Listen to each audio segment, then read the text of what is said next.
On y est les amis, jeudi 16 septembre, salut à tous, j'espère que vous êtes en forme où que vous soyez et bienvenue à la maison comme d'habitude.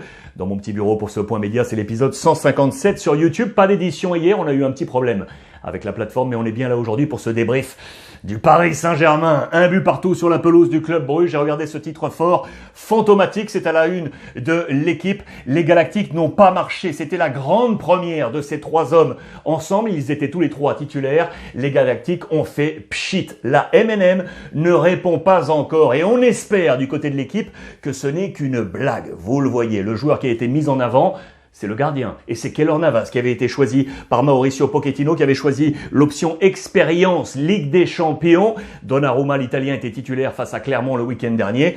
On a choisi Navas pour l'Européen convaincant. C'est la meilleure note d'ailleurs côté Paris Saint-Germain avec un 7 sur 10. Toutes les autres notes oscillent entre, allez, grosso modo 3-4. La plus mauvaise, elle est pour Wijnaldum avec un 3. Vous le voyez. Et ce chantier-là, ce chantier colossal selon nos confrères, des trous partout pour Mauricio Pochettino avec plusieurs choses. Un Paris plombé par les défaillances individuelles. Un Paris très souvent en apnée et un Paris qui défend à 7 parce que les trois de devant n'ont pas vraiment défendu. On va travailler là-dessus. Et il faut qu'ils travaillent également ensemble. Plus anémiés qu'animés. Vous le voyez pour ces trois joueurs qui ne se sont pas beaucoup trouvés. Je vous ai mis les zones d'influence de ces trois sur la position moyenne du groupe sur les 90 minutes. Pas forcément un groupe très très haut avec Neymar qui a joué les 90, vous le voyez sur sa zone d'influence avec le numéro 10. Mbappé qui a été blessé à la 51e ici, numéro 7. Et puis la plus large zone d'influence du numéro 30, Lionel Messi, avec ses 90 minutes. C'était la première. Ces trois hommes ne se sont pas encore trouvés. Mais regardez, selon notre ami et expert, Monsieur Ludovic Giuli, quand ça va commencer à prendre, ça va rouler tout seul. Voilà, c'est clair pour le Paris Saint-Germain. Petit échec quand même, pour cette première journée de Ligue des Champions. La pleine réussite, elle était pour le Real Madrid avec une victoire sur la pelouse, je vais y arriver, de l'Inter. Victoire 1-0. Avec ces petits gamins, que vous êtes grands les enfants. Regardez ces joueurs, ils sont ici avec un banc en or parce qu'ils sont sortis en jeu. Ils sont venus sur cette pelouse lancée par Carlo Ancelotti et les jeunes comme Camavinga et Rodrigo buteur ont permis au Real de s'imposer. Ils ont su souffrir, les Madrilènes, parce que les Interistes avaient pris la première période. Les 45 premières minutes étaient à l'avantage des hommes d'Inzaghi, mais le Real a su convertir cette deuxième mi-temps en but. C'est lui qui marque ce but et l'ami est en train de grandir au Real Madrid. Il est arrivé il y a 2 ans, vous le savez, en provenance de Santos. Ça y est, sa croissance est là. Peut-être pour l'ami Rodrigo, ultra intéressant. Cette jeunesse, c'est un but à 20 ans. Parce qu'il y a eu du Camavinga pour récupérer. Il y a eu du Valverde qui a été excellent dans ce match. Et puis à l'arrivée, il y avait donc ce but de Rodrigo. Les choix forts de Carlo Ancelotti qui au passage avait laissé Eden Hazard sur le banc des remplaçants, lui préférant la polyvalence de Lucas Vazquez sur le flanc droit. Pas une minute de jeu, attention, pour Eden Hazard dans ce match. Je vous ai mis les notes à la fois côté Marca et en Italie avec la Gazzetta dello Sport pour essayer de comparer un petit peu. Il n'y a pas de doute, le meilleur côté Real Madrid et pour les Italiens et pour les Espagnols, c'est Courtois qui a permis au Real de rester à 0-0 à la mi-temps parce que c'était compliqué lors de ces 45 premières minutes. Côté interiste, on est un peu moins d'accord. Regardez, côté Gazzetta, c'est Skriniar qui prend un 7.5 alors que du côté de Marca, il a une seule petite étoile. On est plutôt sur du Barella. Côté Marca qui a été, c'est vrai, excellent dans ce match de Ligue des Champions. Côté Inter Milan. Du coup, la presse italienne, elle est là parce qu'il y avait 2 équipes italiennes qui étaient engagées. L'Inter, regardez avec ses visages blêmes, ici avec Dzeko. Les choses qui font mal parce que Milan jouait également hier en Ligue des Champions et Milan s'est incliné sur la pelouse de Liverpool, les amis. Alors que Milan a mené 1-0 non, le Liverpool, a mené 1-0, mais Milan ensuite a égalisé, puis mené avec Rebic et Diaz avant de voir Mo Salah finalement venir égaliser et finalement voir Liverpool s'imposer dans les toutes dernières minutes. Cela ne va pas arrêter Pioli. Non. Il ne va pas s'arrêter là. Il ne veut pas reculer parce qu'il a les arguments selon lui pour aller dans cette Ligue des Champions. Il pourra notamment compter sur lui, là, Mike Maignan, l'ancien gardien lillois qui a été très bon dans ce match.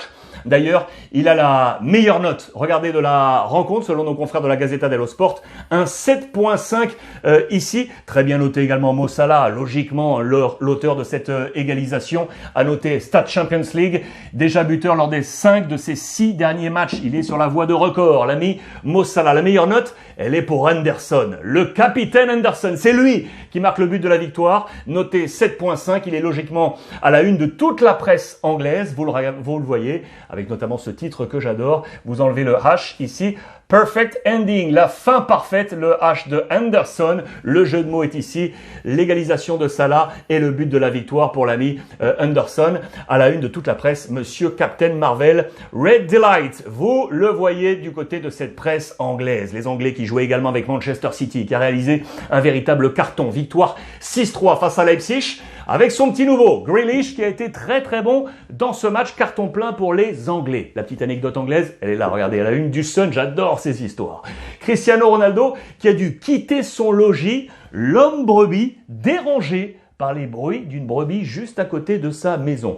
On adore tellement ça en Angleterre qu'on a fait la une du Sun. C'est vous dire, monsieur Cristiano Ronaldo, en parlant du Portugais, regardez son ancienne équipe, le Sporting, a été sèchement battu à domicile par l'Ajax. La terreur, vous le voyez, elle est venue de cet homme qu'on connaît si bien, monsieur Sébastien Haller, qui était arrivé à l'Ajax d'Amsterdam en janvier dernier en provenance de West Ham. Il a inscrit un quadruplé, les amis. Pour ses débuts en Ligue des Champions, regardez, le record tenait de Marco Van Basten en 92-93. C'est absolument incroyable. Bravo, monsieur Seb. Victoire de l'Ajax sur la pelouse du Sporting. 5-1. Ici également Porto, qui jouait sur la pelouse de l'Atlético Madrid et qui méritait peut-être mieux. Les Portugais ont été très très bons, 0-0 dans ce match. Et côté espagnol, vous le voyez, on souligne les sifflets descendus des gradins parce qu'on attendait mieux pour ce premier match de Ligue des Champions à domicile du côté de l'Atlético Madrid. On va mettre un bémol parce que il y a un homme qui a été bon dans ce match.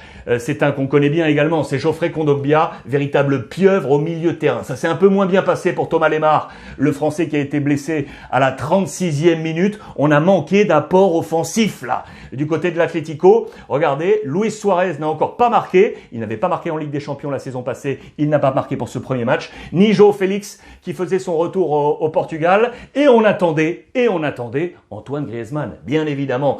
Que nous a donné Antoine Griezmann? Il a été bien noté. Regardez la photo de ce changement dans le match. Il a remplacé João Félix qui porte son ancien numéro, le numéro 7. Aujourd'hui, il porte le numéro 8.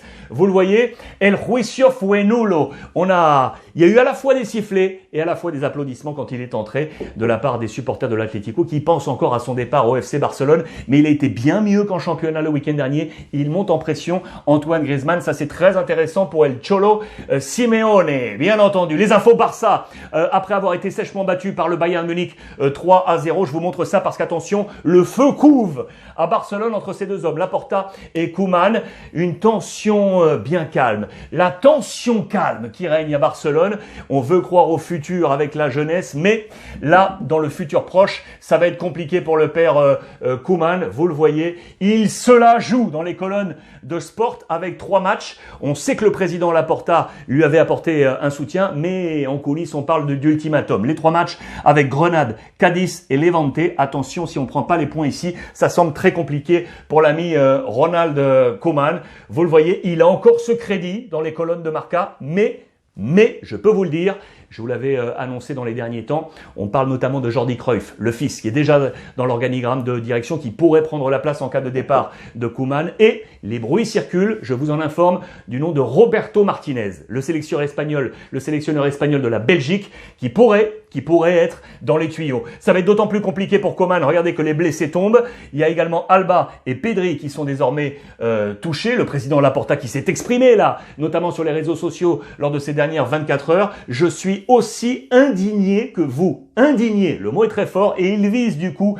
bien évidemment, Ronald Koeman qui va devoir trouver des solutions dans les prochaines semaines, les amis. Les solutions, il y a du plus, il y a du moins. Les joueurs qui ont été visés, ils sont là avec Busquets, Piqué, Jordi Alba et Sergi Roberto. Et le futur, c'est la jeunesse du Barça qui est entrée en jeu face au Bayern Munich. On pense au Ansu Fati, on pense à Pedri, on pense à Baldé, à Gavi, à Demir ou encore à Nico González. C'est sur cette jeunesse que l'espoir demeure du côté du FC Barcelone. Voilà pour ce point complet. On va terminer avec le tweet du jour pour moi, les amis. Et je voulais saluer un collègue, un très bon ami, Marc-Olivier Tacquart, qui est dans l'organigramme de l'AS Monaco et qui s'occupe notamment de ces jeunes de l'AS Monaco, des plus jeunes de l'académie ASM.